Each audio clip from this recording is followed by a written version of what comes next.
大家好，今仔日咱要教的是第9句，碰风水家太无嘛。第9句哦，碰风水家太无嘛，什么意思呢？就是说吹牛的人没有实力哦。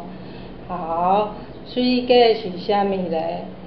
水家就是这个青蛙哦。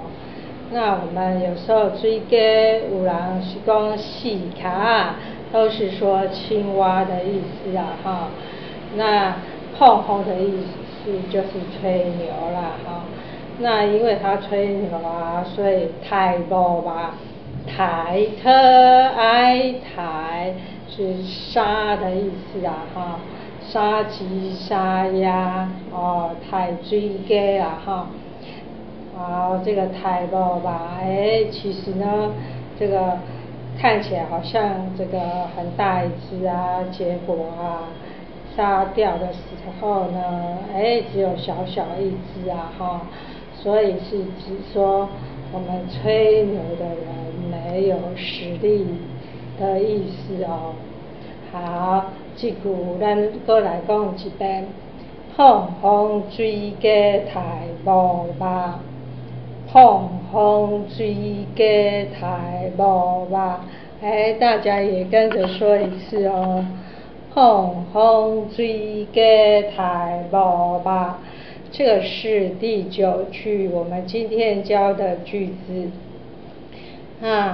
我们从第1句到第9句再来复习一次。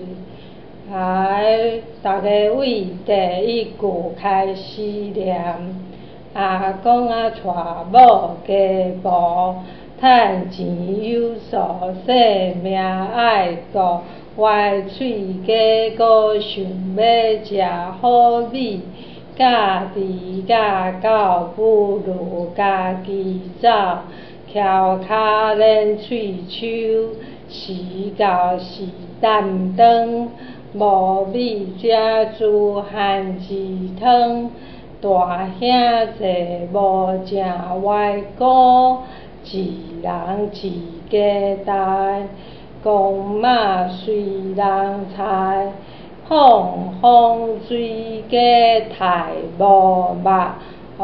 这个就是我们今天教的第9句，碰风水家太无嘛。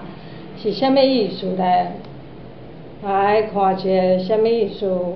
吹牛的人没有实力哦。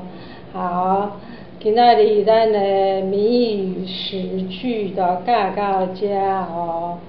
来，后摆再来看吼，再会。